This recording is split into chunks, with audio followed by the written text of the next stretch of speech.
My name is Anna. I am 32 years old, and I have just been released from prison. 10 years.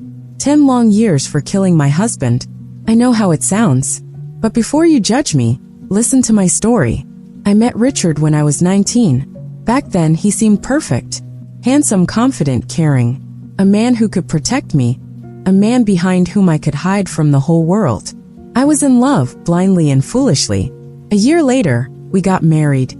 And 2 years after that, our son, Anthony, was born. And then hell began. The first couple of times I thought it was an accident. He would come home angry, irritated. Sometimes his boss had upset him. Sometimes business wasn't going well. Once he pushed me. The next time he hit me in the face. Then he apologized, cried, said he loved me more than life itself. I forgave him. He was my husband. We had a son. Then it became systematic. He could hit me for serving a cold dinner. He could break my rib for answering at the wrong time. And then he would come with flowers and tears. I believed him every time that it was the last time, that he would change, that everything would be okay. I couldn't leave. He promised that if I tried, he would take Anthony away. He said he had connections, that no one would help me, that I would lose my son forever. I lived in fear. I existed, but I didn't live. One day, I realized I couldn't take it anymore. That was the day he hit Anthony, just because the child was crying. I saw the fear in his little eyes, how he curled up into a ball, trying to hide from his own father. That's when I decided to do it. I killed him at night, took a knife while he was sleeping. I don't remember how many times I stabbed him. 10, 20. It felt like I was releasing all the pain that had been building up inside me for years. I cried and laughed at the same time. The police took me away immediately. The neighbors heard the noise and called them. The court wasn't on my side. I was a murderer, a cold-blooded wife who killed her sleeping husband. They didn't listen to me. They convicted me, gave me 10 years. Anthony was sent to an orphanage. That hurt more than all the beatings I had endured. I wrote him letters. I tried to see him, but they wouldn't let me. In prison, time passed slowly. I thought about the past, about how things could have been different. I remembered every detail of our life. Richard wasn't always like that. At the beginning, there were moments of happiness. But I realized violence doesn't appear suddenly. It grows. It seeps into every corner of your life. It becomes the norm until you realize that you've lost yourself. I learned to survive in prison. There were rules, laws of their own. I met women with similar stories, each carrying her own pain. But most importantly, I never forgot about Anthony. I wrote him letters, even if they went unanswered. It gave me strength. Now I am out, standing on the threshold of a new world.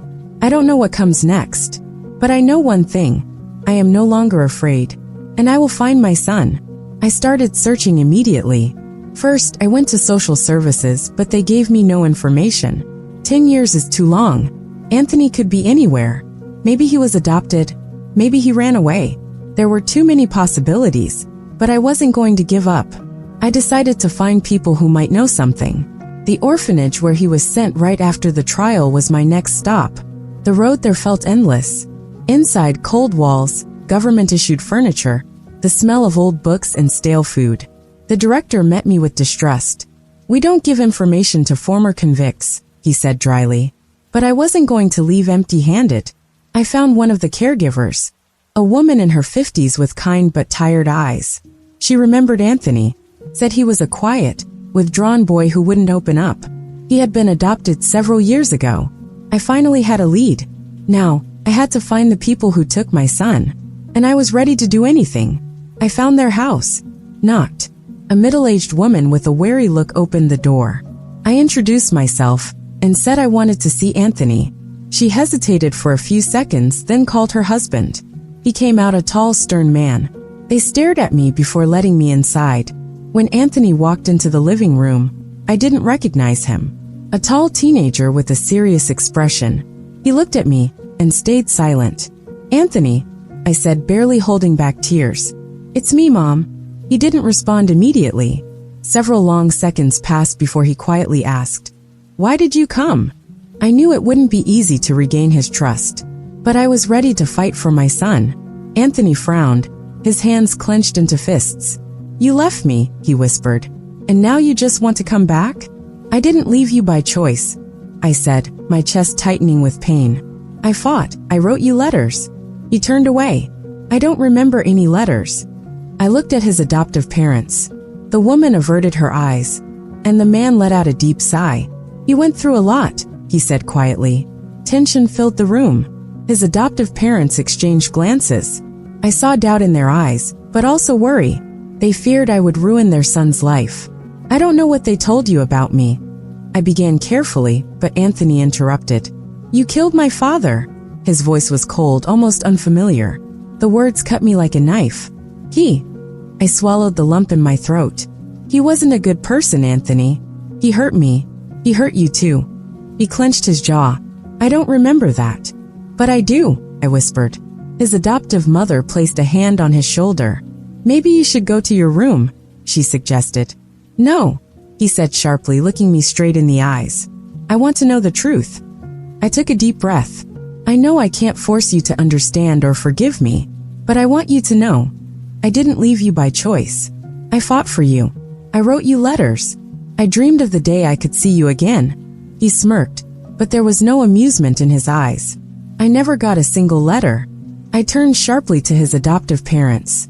You didn't give them to him? The woman looked guilty, but the man just sighed. We thought it would be better for him. He was too young to understand. Anger and pain flared inside me, but I held back. He was my son. I had the right to at least know how he was living. Anthony stood up. I need time. I nodded. I understand. I don't expect you to forgive me right away, but I'm not going anywhere. If you ever want to talk, I'll be waiting. He slowly walked towards the stairs, but before disappearing from sight he said, I'll think about it. Those 2 words gave me hope.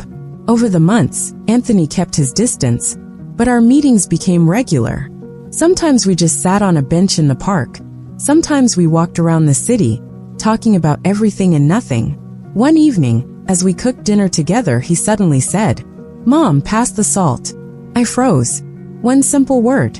I silently handed him the salt, feeling warmth spread through my chest. He smiled, and in that moment I knew I was home.